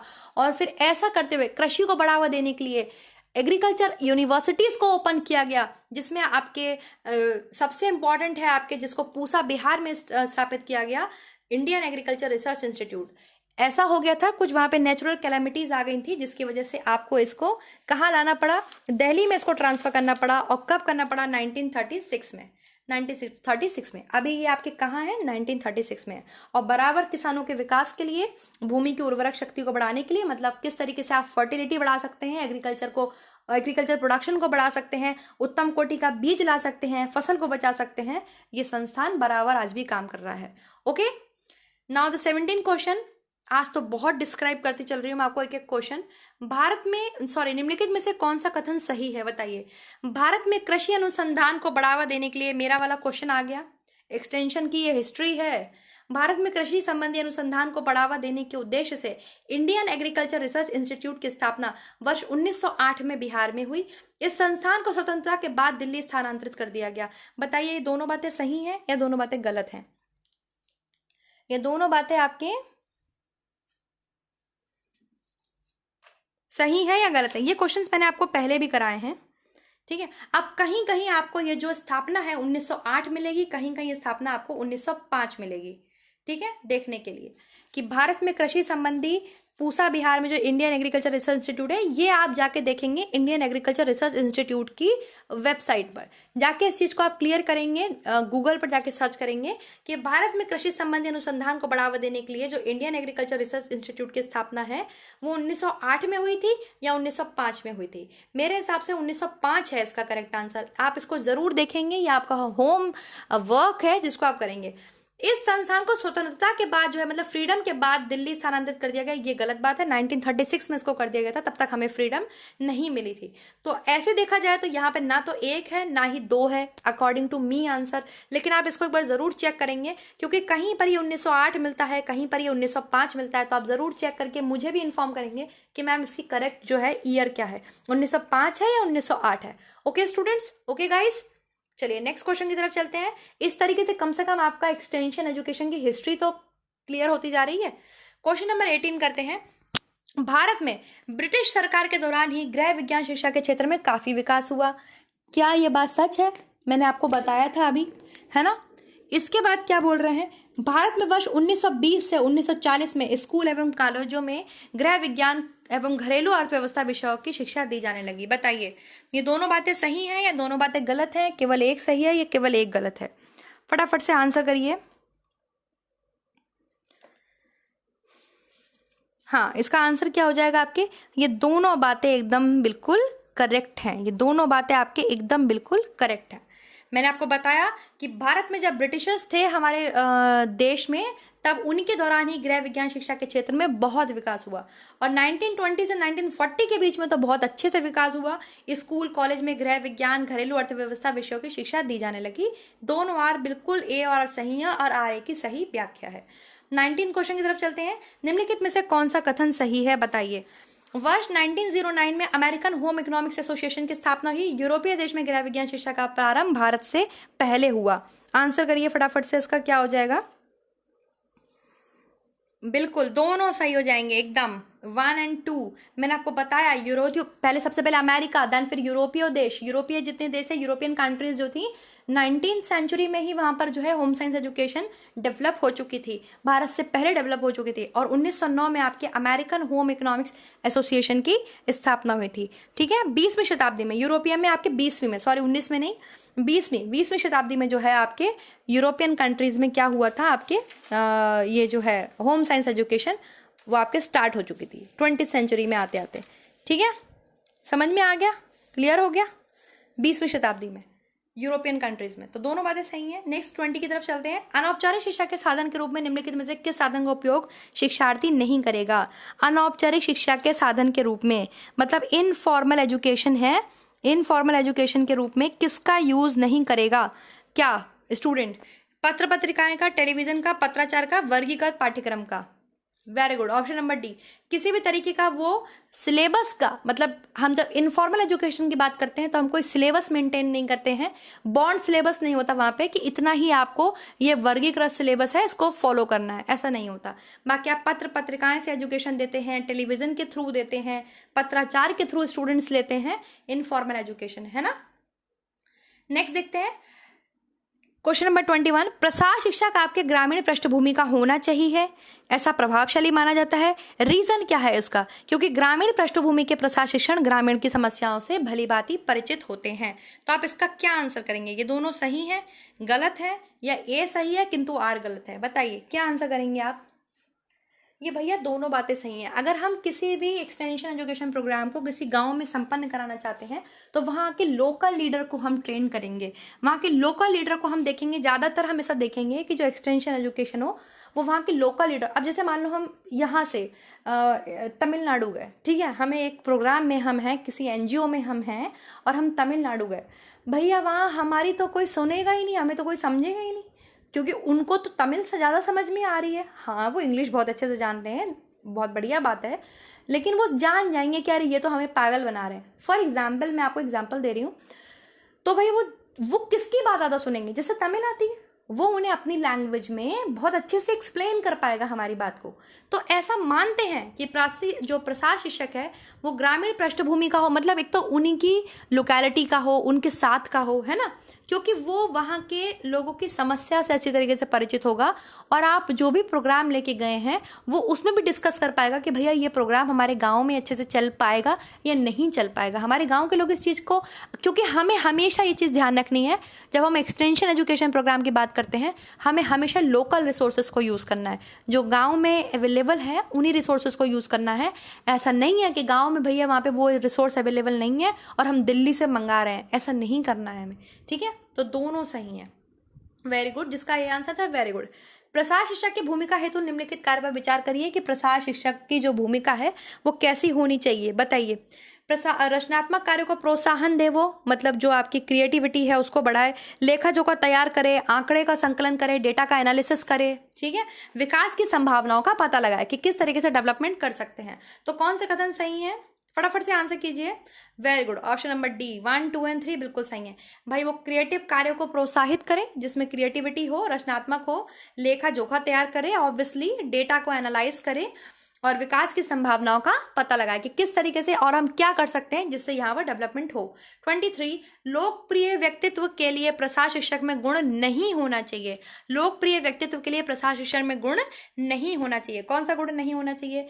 ग्रामीण को प्रिय लगने वाला, विनम्रता, मृदु स्वभाव वाला, भय या बलपूर्वक कार्य करने को प्रेरित करने वाला, शांत, विनोदी, मधुर वाणी वाला। तो कैसा नहीं होना चाहिए आपके एक्सटेंशन जो टीचर है उसको? भय या बलपूर्वक कार्य करने को प्रेरित करने वाला। Very good, C option is correct. भाई डरा धमका के हमें नहीं पढ़ाना है, किसी को भी नहीं समझा सकते हम। 24, औपचारिक शिक्षा संस्थागत शिक्षण पद्धति है जिसकी सीमा, ये तो क्वेश्चन हम कर चुके हैं, चलो हटाओ। क्वेश्चन नंबर 25, अनौपचारिक शिक्षा मतलब बताइए, इन कथनों पर विचार कीजिए। जो इनफॉर्मल एजुकेशन है वो मुफ्त दी जाती है, किताबें एवं भोजन भी इसमें मुफ्त में मिलती हैं। इनफॉर्मल एजुकेशन में शिक्षार्थी को कोई डिग्री प्राप्त नहीं होती, विद्यार्थी स्थानीय प्रशिक्षक द्वारा पढ़ाए जाते हैं। तो बताइए इसमें कौन सी बातें सही हैं और कौन सी बातें गलत हैं, या मतलब कौन सी बातें इसमें से सही हैं, बताइए। हाँ फटाफट से आंसर कर दीजिए आप। बिल्कुल, ये तीनों ही बातें एकदम सही है भाई। शिक्षा मुफ्त होती है ना, शिक्षा मुफ्त होती है, कोई आपसे किताबें नहीं दी जाती, कोई भोजन नहीं दिया जाता। अगर हम किसी को भी इनफॉर्मल एजुकेशन दे रहे हैं, किसी को भी कुछ पढ़ाने बैठे हैं, तो हम उसको किताबें के लिए पैसे थोड़ी मांगेंगे, है ना ही हम कुछ कोई डिग्री दे रहे हैं कि नहीं भैया लो तुमने PhD कर लिया। ठीक है, यहाँ पर वो इनफॉर्मल एजुकेशन की हम बात कर रहे हैं जो हम गाँव में जन लोगों को देने जा रहे हैं। और विद्यार्थी जो है वो आपके लोकल जो टीचर्स होते हैं उसके द्वारा पढ़ाए जाते हैं। लोकल टीचर्स उनको अपनी भाषा में, अपनी तरीके से उनको समझा सकते हैं, है ना। तो बिल्कुल सही आंसर हो जाएंगे सारे ही। वेरी गुड, ठीक। नेक्स्ट क्वेश्चन की तरफ चलते हैं। क्वेश्चन नंबर 26, निम्नलिखित में से अनौपचारिक शिक्षा की विशेषता है। इनफॉर्मल एजुकेशन की क्या कैरेक्टरिस्टिक्स हैं, बताइए। इसमें पूर्व निर्धारित पाठ्यक्रम नहीं होते, इसमें सिद्धांत और प्रयोग दोनों बताए जाते हैं, इसमें जो है निर्मित पाठ्यक्रम होते हैं, या इसमें निश्चित सारणी का अनुसरण जल्दी करना होता है। इसमें से कौन से कथन जो है आपको बताने हैं सही हैं, कौन से कथन इसमें से जो है सही हैं, बताइए। इसके लिए किसी भी इसमें पूर्व निर्धारित पाठ्यक्रम नहीं होते हैं, ये बात बिल्कुल सही है, ठीक है। इसके अलावा इसमें क्या हो जाएगा, शिक्षण कार्य जो है वो आपके आवश्यकता और समस्या मूलक होता है। इसमें कोई भी किसी को भी हम सिद्धांत नहीं बताने बैठे हैं, किसी को भी हम सिद्धांत नहीं पढ़ाने बैठे हैं, ना ही एक्सपेरिमेंट पढ़ाने बैठे हैं। सबसे पहला तो इसमें हो जाएगा कि इसमें हम कोई भी पूर्व निर्धारित पाठ्यक्रम लेके नहीं चलते। दूसरी चीज, जो एजुकेशन में शिक्षण कार्य है वो जैसी आवश्यकता है, जैसी समस्या है, उसके अकॉर्डिंग हम इनफॉर्मल एजुकेशन देते हैं। इसमें नियमों का पालन अति आवश्यक है, ये कहीं नहीं लिखा है। तो क्या हो जाएगा आपके first and third, option number C. Very good, जिसने ऑप्शन नंबर सी दिया वेरी गुड। तो क्वेश्चन को समझ के ही आपको आंसर करना है। 27, अनौपचारिक शिक्षा से सबसे ज्यादा लाभान्वित कौन होते हैं, मतलब किसको सबसे ज्यादा बेनिफिशियल मिलता है, बेनिफिट्स किसको सबसे ज्यादा मिलता है। शहर के बच्चों को, शहर के स्टूडेंट्स को, गांव के स्टूडेंट्स को, दोनों को, या इनमें से किसी को नहीं। देखिए अगर सबसे ज्यादा अगर अधिक की बात करते हैं तो गांव के स्टूडेंट्स को, जैसे हम ट्राइसिम की बात कर रहे हैं, है ना, training for rural youth employment, है ना, सेल्फ एम्प्लॉयमेंट की बात करते हैं तो ट्राइसिम की यही तो है, training for rural youth self employment, है ना। तो भाई हम गांव के शिक्षार्थी की बात कर रहे हैं, है ना, तो ऑप्शन बी हो जाएगा।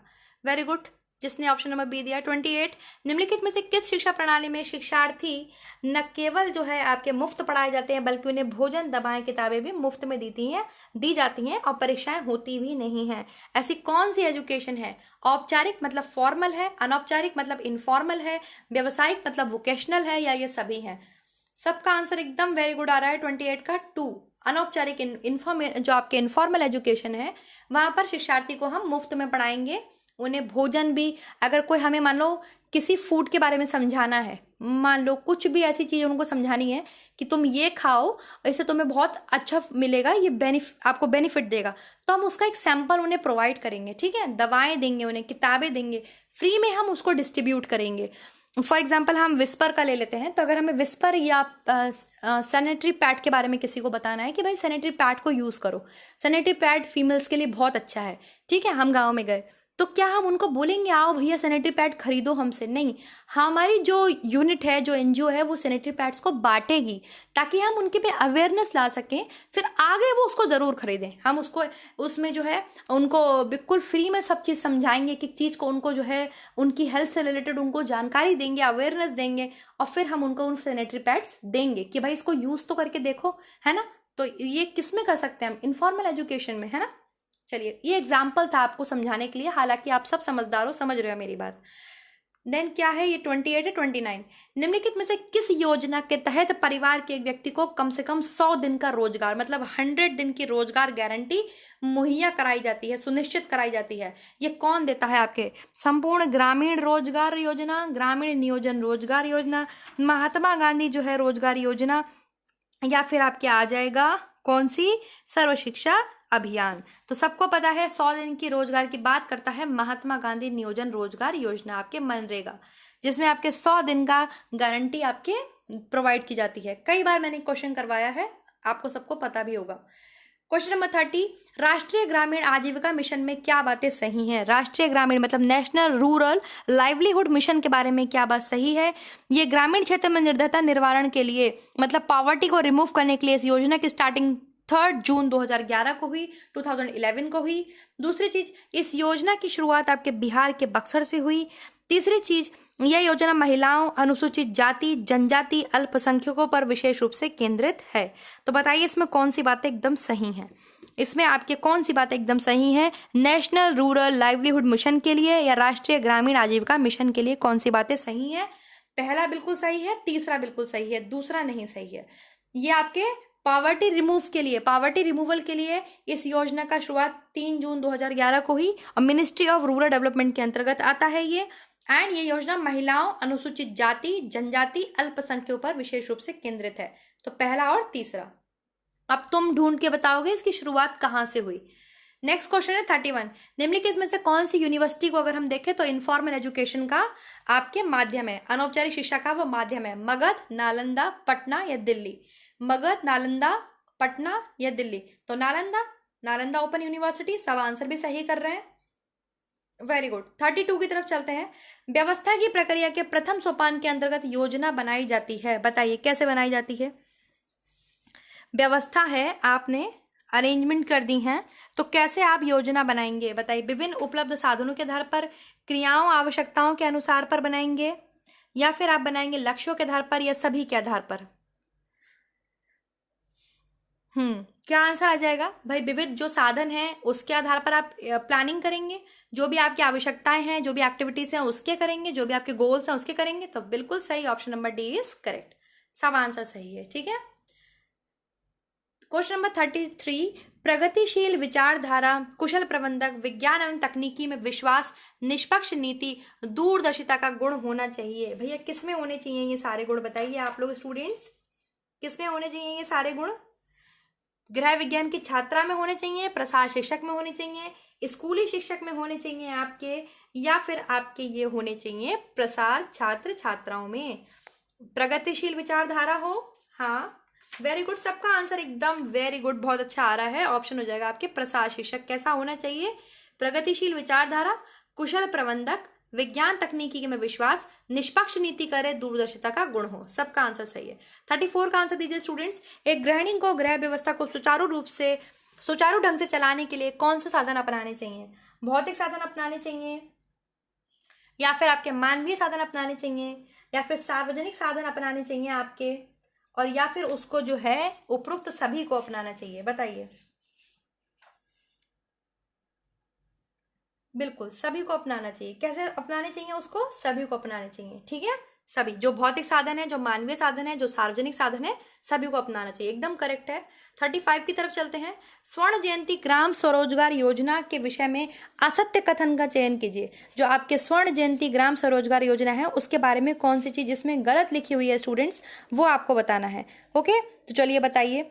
इस योजना की शुरुआत 1 अप्रैल 1999 को हुई। इसमें भारत के सभी गरीब परिवारों को स्वरोजगार के लिए ऋण की व्यवस्था है। मतलब सभी गरीब परिवारों को जो है वो भारत जो सरकार है वो लोन दे देती है, ऋण दे देती है। इस योजना में केंद्र एवं राज्य सरकार की भागीदारी 75-25 की है। स्वर्ण जयंती ग्राम स्वरोजगार योजना बहुत इंपॉर्टेंट है स्टूडेंट, ये योजना, इसके बारे में आपको सही कथन बताने हैं। ठीक है, तो बताइए। सॉरी, असत्य कथन बताने हैं। सॉरी, गलत बताना है, रॉन्ग बताना है। असत्य कथन बताना है आपको, जो गलत बात लिखी है।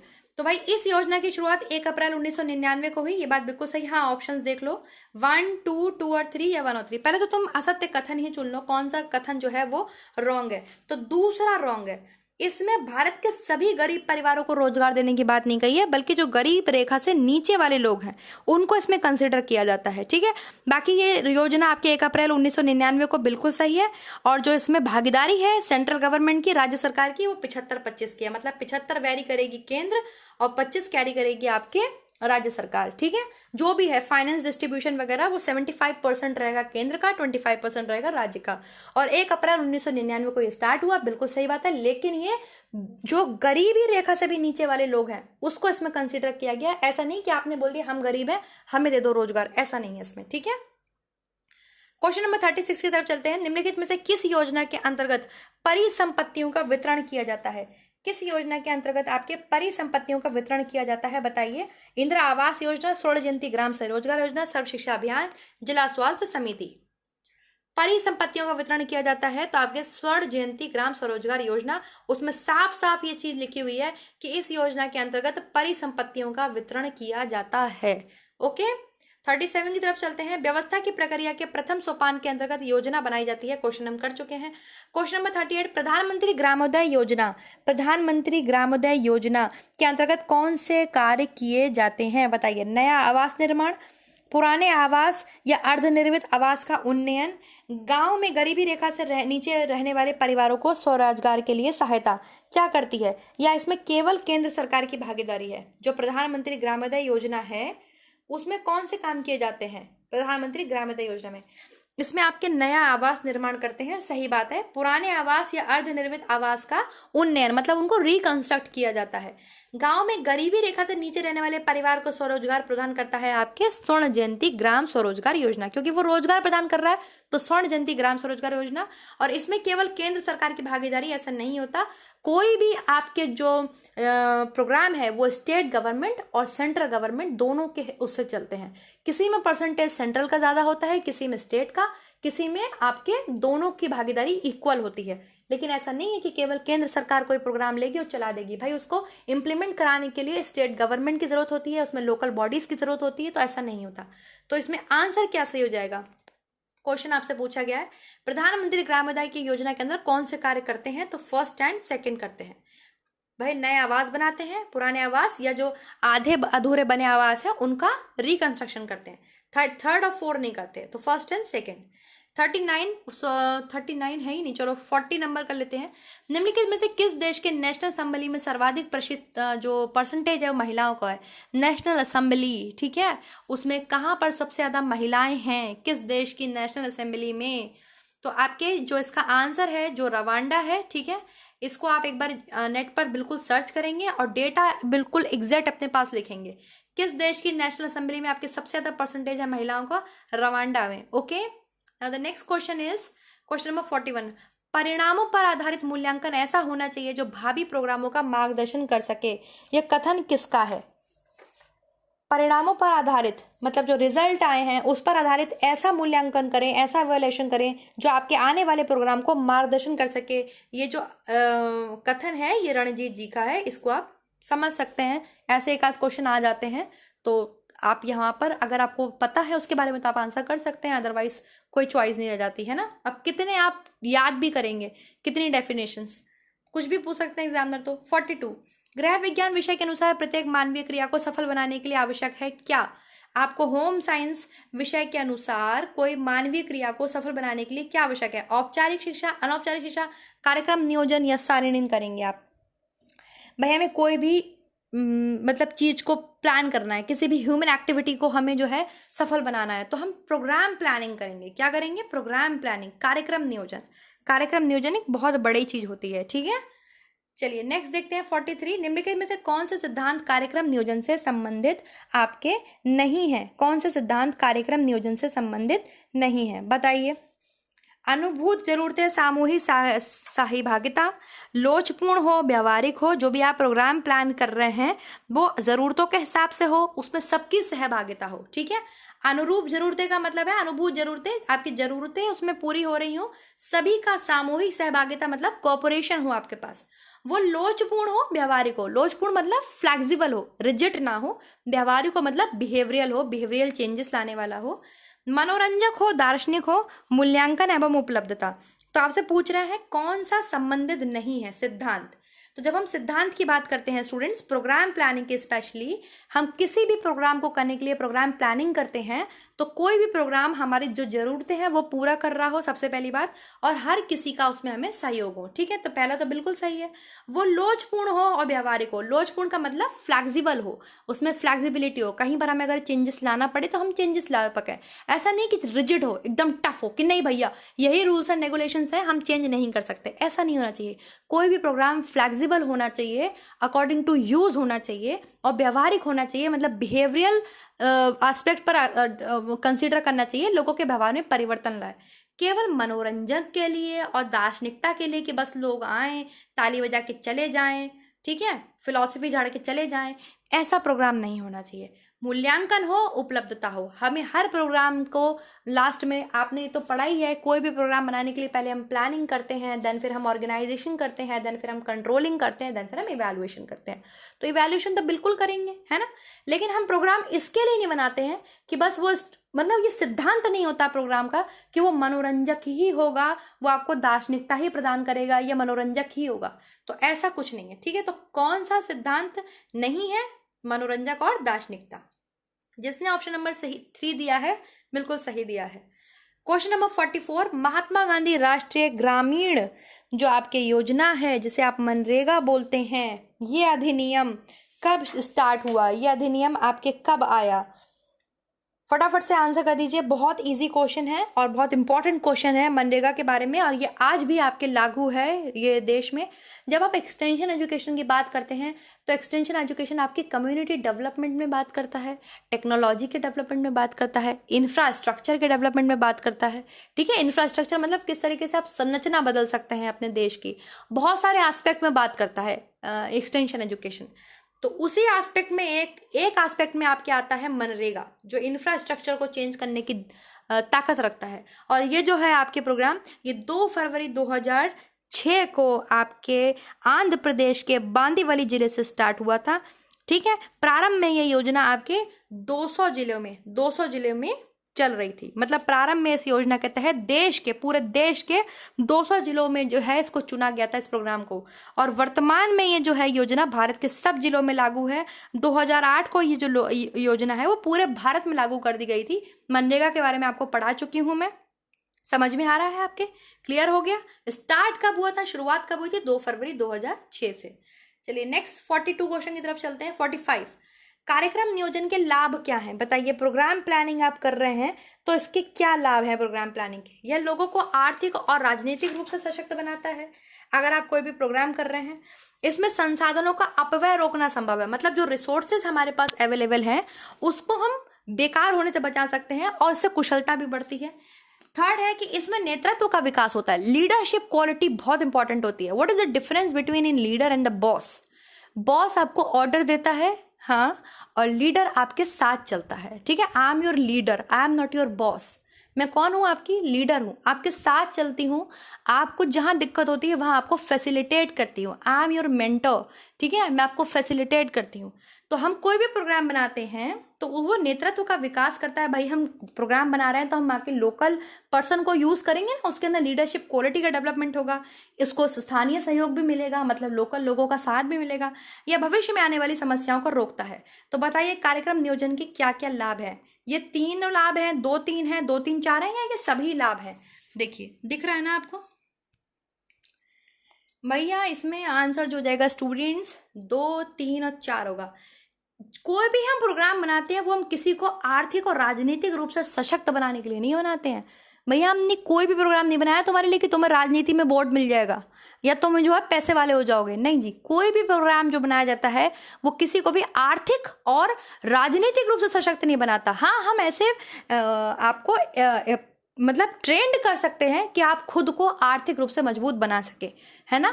ऐसा तो नहीं ना कि हम आज प्रोग्राम लेके गए और हमने पैसा बांट दिया और सबको आर्थिक रूप से सशक्त बना दिया, या हमने राजनीति में जो है वोटिंग करवा दी कि नहीं भैया तुम्हें राजनीति की सीट मिल जाएगी, तुम सांसद बन जाओगे। ऐसा नहीं होता, तो वन नहीं होता, ठीक है। कार्यक्रम नियोजन, प्रोग्राम प्लानिंग हमेशा लोगों को क्या करता है, संसाधनों का अपव्यय रोकना संभव कर सकता है कि भाई जो आपके पास रिसोर्सेस है उसे आप वेस्ट मत कीजिए। जैसे किसी के पास सन रिसोर्स ज़्यादा है, हमारे भारत में सनलाइट बहुत अच्छे से अवेलेबल है, तो क्या हम इसका अच्छा यूज़ नहीं कर सकते इलेक्ट्रिसिटी के लिए? हम पानी बचा सकते हैं, है ना। सोलर एनर्जी के थ्रू इलेक्ट्रिसिटी को हम बना सकते हैं, तो इसके ऊपर वर्क करना चाहिए। हो भी रहा है वर्क, है ना। कुशलता भी बढ़ती है इससे, लीडरशिप क्वालिटी बढ़ती है, लोकल सहयोग मिलता है, भविष्य में आने वाली हम समस्याओं को रोक सकते हैं, जैसे बिजली की समस्या को, पानी की समस्या को रोक सकते हैं। ओके, सबको क्लियर है? 46 नंबर है, निम्नलिखित में से बताइए कौन सा कथन सत्य है? पंचायत मतलब पंचायती राज सिस्टम में 50% महिलाओं को आरक्षण देने वाला राज्य सर्वप्रथम बिहार बना। भारत सरकार ने अभी तक पूरे देश में पंचायतों में 50% महिलाओं को 50% आरक्षण से संबंधित प्रावधान लागू नहीं किया है। बताइए इसमें से कौन सा कथन आपके एकदम सत्य है, ट्रू है? स्टूडेंट्स फटाफट से बताइए, आंसर करिए। इसमें जो है स्टूडेंट्स आपके, हाँ, ऑप्शन नंबर केवल 1 सही है। जिसने ऑप्शन नंबर 1 दिया एकदम सही है, दोनों नहीं सही है स्टूडेंट्स। भारत में जो है आपके पंचायती राज सिस्टम में मतलब पंचायत में 50% जो है आरक्षण महिलाओं को देने वाला पहला राज्य 2005 में आपके बिहार बना। 2005 में आपके बिहार बना, लेकिन वर्तमान में 21 राज्यों में ये जो है प्रावधान लागू है आपके, और 21 राज्य जिसमें आपके हरियाणा भी आता है महिलाओं को 50% आरक्षण दे रहा है, ठीक है। 21 राज्य हैं, आप इसके बारे में अच्छे से नेट पर पढ़ सकते हैं।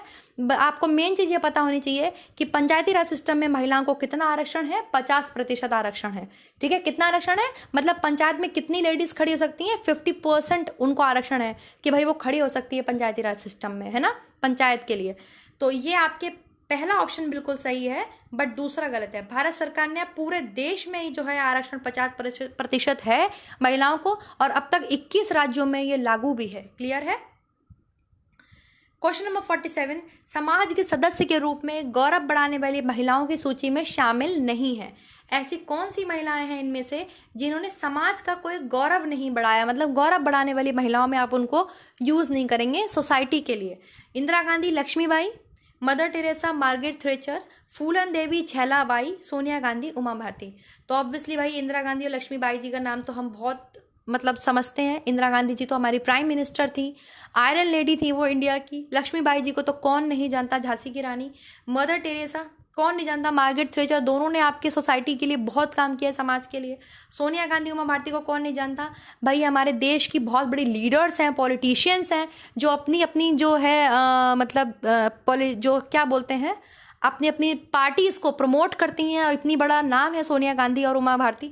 बट फूलन देवी, छैलाबाई जो हैं आपके, ये समाज में हम सदस्य के रूप में गौरव बढ़ाने वाली महिलाओं की सूची में इनको शामिल नहीं करते हैं। ओके, फूलन देवी एक पॉलिटिकल लीडर बनी, बट उनका जो बैकग्राउंड था वो मतलब थोड़ा सा वैसा था कि उन्होंने मतलब क्या किया था, उनके साथ कुछ गलत हुआ था, देन उन्होंने उसका रिवेंज लिया था, देन फिर आगे बहुत कुछ उनकी हिस्ट्री थी, तो उस पर हम बहस नहीं करेंगे, वो हमारा टॉपिक नहीं है। यहाँ पर हम क्वेश्चन के अकॉर्डिंग जाएंगे, ये क्वेश्चन है आपके एग्जाम में, ठीक है।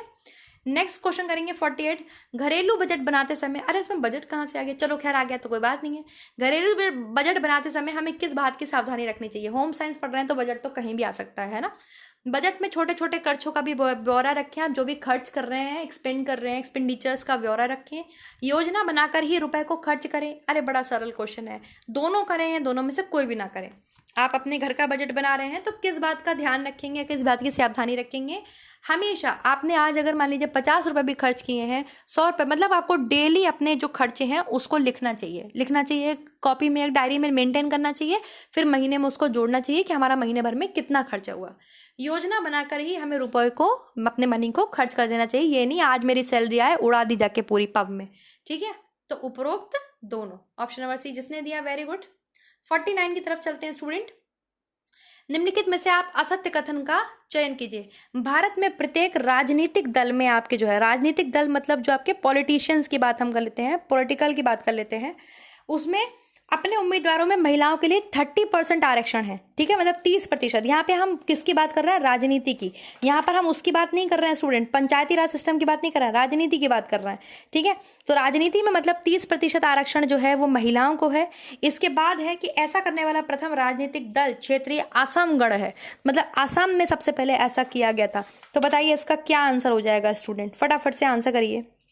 क्या ऐसा राज्य आपके असम है, और क्या 33% आरक्षण है आपके फीमेल्स को राजनीति में? बिल्कुल, ये दोनों ही बातें एकदम आपके करेक्ट हैं स्टूडेंट, एकदम करेक्ट, ठीक है। जैसे हम बात करते हैं पंचायती राज सिस्टम की, तो पंचायती राज सिस्टम में जो है आपके 50% है। तो वहीं पर आपके अगर हम बात करते हैं राजनीतिक दल की, मतलब राजनीति में कितने प्रतिशत महिलाओं को आरक्षण प्रदान किया गया है, तो 33% है, ठीक है। नहीं, आपके इसमें 30% सीट आरक्षण है, बिल्कुल सही है। लेकिन ऐसा करने वाला प्रथम राजनीतिक दल क्षेत्रीय असम नहीं है, सॉरी, इसमें क्षेत्रीय असम नहीं है, असम गणराज्य नहीं है, ऐसा नहीं है, केवल एक है आपके। भारत में प्रत्येक राजनीतिक दल, मतलब जितनी भी राजनीतिक पार्टीज हैं, फीमेल एम्पावरमेंट की बात हो रही है यहाँ पे, वुमेन एम्पावरमेंट की बात हो रही है, तो यहाँ एक के साथ जाएंगे। असम पहला राज्य नहीं है, ठीक है, पहला गण प्रतिशत नहीं है। तो जब हम फीमेल एम्पावरमेंट की बात करते हैं, वुमेन एम्पावरमेंट की बात करते हैं, एम्पावर करना मतलब उनको भी हर चीज में आगे बढ़ाना। तो राजनीति में 30% आरक्षण है, मैं 33 बोल रही हूँ, 30% है, ठीक है। और ऐसा करने वाला प्रथम राजनीतिक दल क्षेत्रीय असम गण का था, ऐसा नहीं है, तो केवल एक जाएंगे इसके साथ हम। क्वेश्चन नंबर 50 की तरफ चलते हैं। वर्ष 1913 में अंतर्राष्ट्रीय महिला दिवस को बदलकर 8 मार्च कर दिया गया। क्या ये बात कथन जो है ये सही है? कारण क्या था? ग्रेगोरियन कैलेंडर के अनुसार रूस में महिलाओं को मताधिकार 8 मार्च को प्रदान किया गया। इसमें बताइए आंसर क्या हो जाएगा आपके, फटाफट से सब आंसर करेंगे। अगर आप महिला दिवस के बारे में जानते हैं तो आप आंसर करेंगे इसके बारे में।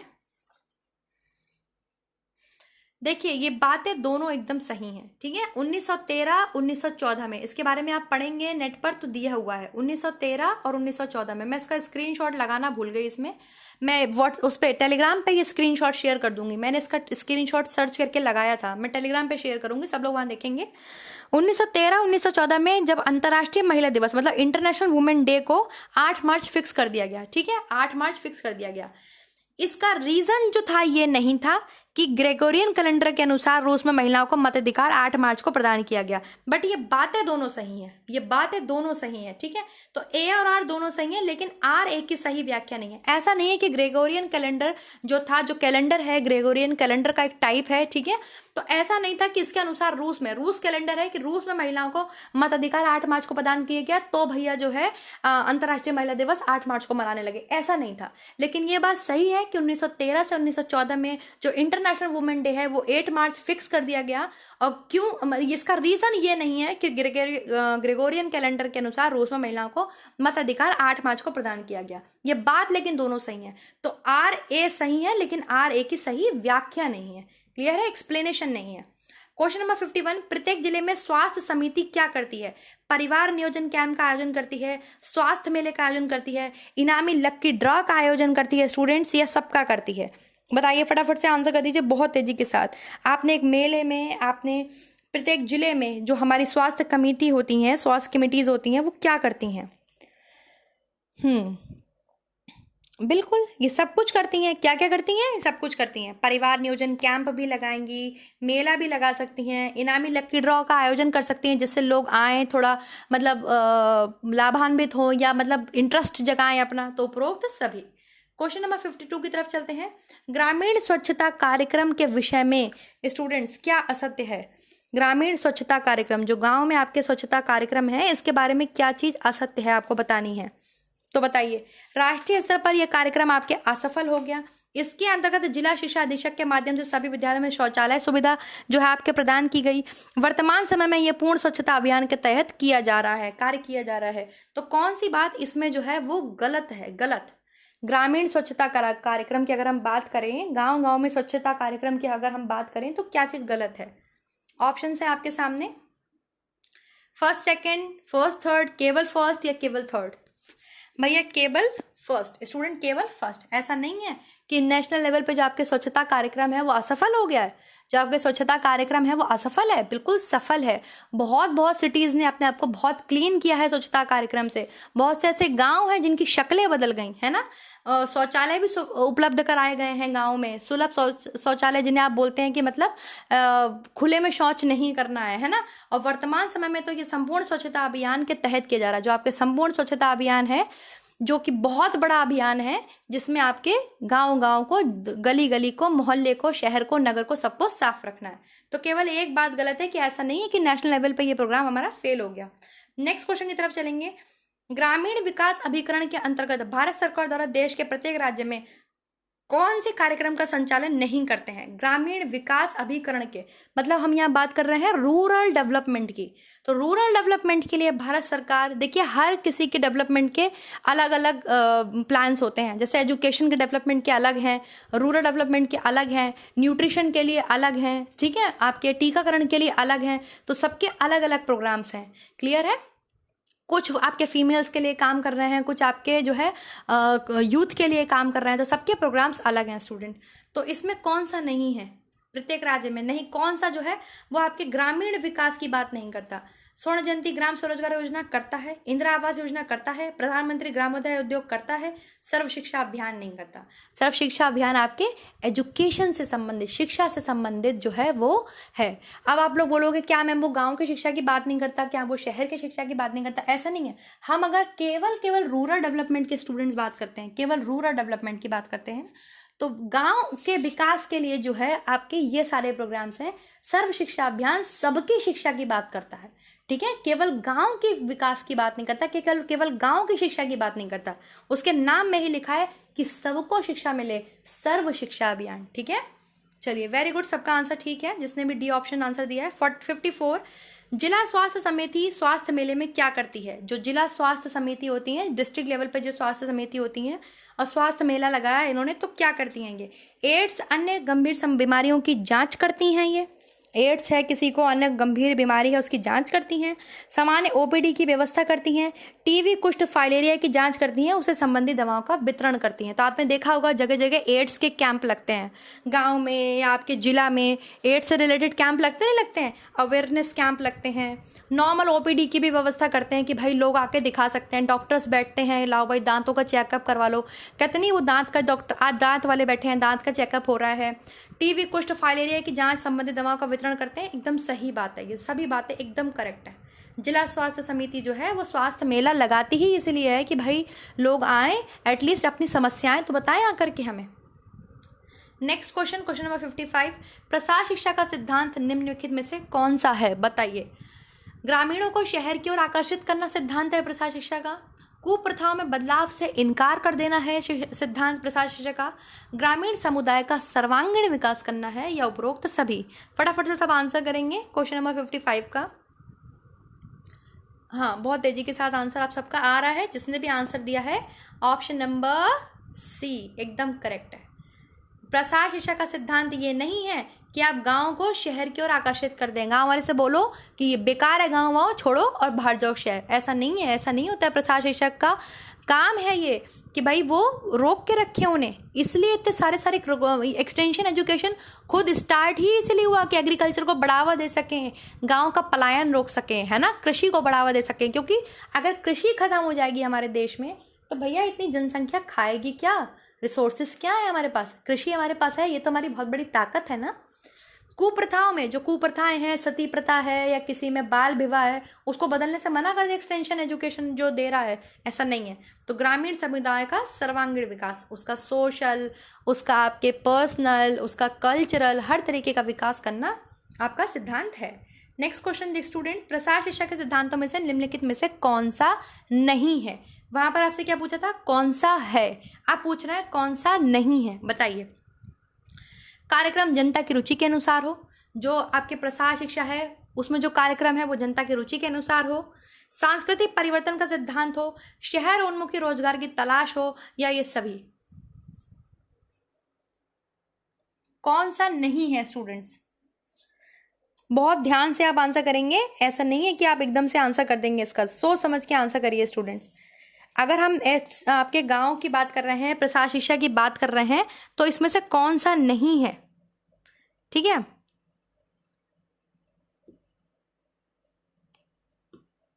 हाँ फटाफट से, मैं देख रही हूँ सबका आंसर बहुत तेजी से आ रहा है, वेरी गुड। सांस्कृतिक परिवर्तन का सिद्धांत, किसने आपको हक दिया कि आप किसी की संस्कृति को परिवर्तन कर दो जाके, किसी की भी आपको संस्कृति में परिवर्तन ला देना है, ये अधिकार आपको किसने दिया, ठीक है। तो ये सिद्धांत नहीं होता है। हाँ, लोगों को शहर उन्मुख रोजगार की तलाश करने के लिए आप भेज सकते हैं कि भाई यहाँ पे जो है रोजगार के लिए जाए, कमा के लेकर आए, अपने गांव में आकर के लगाए, ऐसा कर सकता है, ठीक है, वो ऐसा कर सकता है। बट किसी की संस्कृति में परिवर्तन कर देना, जाकर के हम जो है तमिल संस्कृति को चेंज कर दें या हम जाके केरल संस्कृति को चेंज कर दें, यह प्रसार शिक्षक का सिद्धांत नहीं होता है। बल्कि प्रसार शिक्षक का तो ये काम होता है कि वो उनकी संस्कृति के अनुसार ही काम करे, उनकी संस्कृति में ढल जाए, उनकी संस्कृति के अनुसार ही काम करे, तभी तो लोग उसकी बात को सुनेंगे, है ना, तभी तो लोग उसकी बात को सुनेंगे। क्लियर है, समझ में आ गया। चलिए नेक्स्ट क्वेश्चन की तरफ चलते हैं स्टूडेंट। हम गांव में प्रसार करते समय आप किस प्रकार के संसाधनों को प्राथमिकता देंगे। आप गांव में गए हैं, गांव में आप काम कर रहे हैं, तो किस प्रकार के संसाधनों को आप प्राथमिकता देंगे कि ऐसे संसाधनों का आप यूज करिए। फटाफट से सब आंसर करेंगे। जो स्थानीय संसाधन है मतलब लोकल रिसोर्सेज हैं, या जो आपके बाहरी संसाधन है, बाहर से आपको मंगाने पड़ रहे हैं, या फिर आपके दोनों या दोनों में से कोई नहीं। बहुत बढ़िया, सबका आंसर एकदम करेक्ट आ रहा है। लोकल रिसोर्सेज का हम किसका यूज करेंगे, लोकल रिसोर्सेज का यूज करेंगे। वेरी गुड, स्थानीय संसाधन का यूज करेंगे। ऐसा नहीं है कि हम ऐसे रिसोर्सेज का यूज कर रहे हैं जो उस गांव में मिल भी नहीं रहे हैं और हम कह रहे हैं जाओ जाके दिल्ली, बम्बई, कलकत्ता से लेके आओ, ऐसा नहीं। नेक्स्ट क्वेश्चन स्टूडेंट, प्रसार शिक्षा के तहत मूल्यांकन से आपको क्या लाभ मिलता है, फटाफट बताइए। कार्यक्रम की कमियों की जानकारी मिलती है, अगर आप जो है प्रसार शिक्षा में मूल्यांकन कर रहे हैं। भविष्य की योजनाओं को वास्तविकता के निकट आप देख सकते हैं। कार्यक्रम के प्रभावशाली होने के प्रमाण मिलते हैं। फटाफट से सब आंसर करेंगे। मूल्यांकन का क्या महत्व है, मूल्यांकन से हमें क्या मिलता है, मतलब भविष्य की योजनाओं को वास्तविकता के निकट लाता है। यहाँ पे है निकट लाता है, वो कट गया है। तो प्रसार शिक्षा के तहत अगर हम मूल्यांकन की बात करें तो वो कार्यक्रम की कमियां तो बताता ही है, भविष्य की योजनाओं को वास्तविकता के निकट लेकर आता है कि हमारी जो प्लानिंग्स हैं वो मतलब वास्तविकता उसमें कितनी है उसके निकट हमें लेकर जाता है, और कार्यक्रम के प्रभावशाली होने के हमें प्रमाण भी देता है, ठीक है, कि कितना हमारा कार्यक्रम प्रभावशाली रहा। तो उपरोक्त सभी, वेरी गुड, जिसका आंसर डी था, वेरी गुड। 59, प्रसार शिक्षा में प्रशासन के आधारभूत सिद्धांत के अंतर्गत शामिल हैं, बताइए क्या। स्तर उत्क्रम का सिद्धांत, या आपके प्रभुत्व का सिद्धांत, या संप्रेषण का सिद्धांत, या ये सभी। प्रसार शिक्षा में प्रशासन के आधारभूत सिद्धांत, प्रशासन जो आपके गवर्नमेंट है, प्रशासन है, उसके आधारभूत सिद्धांत के अंतर्गत कौन कौन से शामिल हैं। तो कम्युनिकेशन का सिद्धांत होना चाहिए बिल्कुल, प्रभुत्व मतलब एक लीडर होना चाहिए बिल्कुल प्रमुख, और स्तर उत्क्रम का सिद्धांत भी होना चाहिए। ये सभी आपके एकदम करेक्ट हैं, बिल्कुल सही। सब पॉजिटिविटी फैला रहे हैं तो सब एकदम सही हैं। प्रसार शिक्षक का मुख्य उद्देश्य क्या है, मेन ऑब्जेक्टिव बताइए आप क्या है। कृषि में उन्नति करवाना, सामुदायिक सेवाओं को अच्छा बनाना, जो कम्युनिटी रिसोर्सेज हैं, कम्युनिटी जो सेवाएं हैं उनको अच्छा बनाना, ग्रामीण समुदाय का सर्वांगीण विकास करना, या सभी। फटाफट से सब आंसर करेंगे। क्वेश्चन नंबर 60 का प्रसार शिक्षा का प्रमुख उद्देश्य आपके क्या है, मेन ऑब्जेक्टिव क्या है। वेरी गुड, सबका आंसर बहुत अच्छा आया है, उपरोक्त सभी। प्रसार शिक्षा का मुख्य उद्देश्य है कृषि में उन्नति करवाए, सामुदायिक सेवाओं को अच्छा बनाए, ग्रामीण समुदाय का सर्वांगीण विकास करे। चलिए then students, like, subscribe and share my channel. Thank you so much. आप सभी को वीडियो कैसा लगा आप कमेंट करके बताएंगे। किसी भी क्वेश्चन में डाउट है तो आप ज़रूर मुझे जो है कमेंट करेंगे, और जो मैंने आपको होमवर्क दिया है वो आप ज़रूर देखेंगे और उसके डाउट को बिल्कुल क्लियर करेंगे और मुझे भी बताएंगे। जैसे 1908 और 1905 में थोड़ा सा हमें कन्फ्यूजन है, वो आप ज़रूर चेक करेंगे कि 1908 ही है या 1905 है। ओके, सो स्टूडेंट्स हम नेक्स्ट वीडियो मिलेंगे नेक्स्ट टॉपिक के साथ। तब तक अपना ध्यान रखिए। Bye bye students.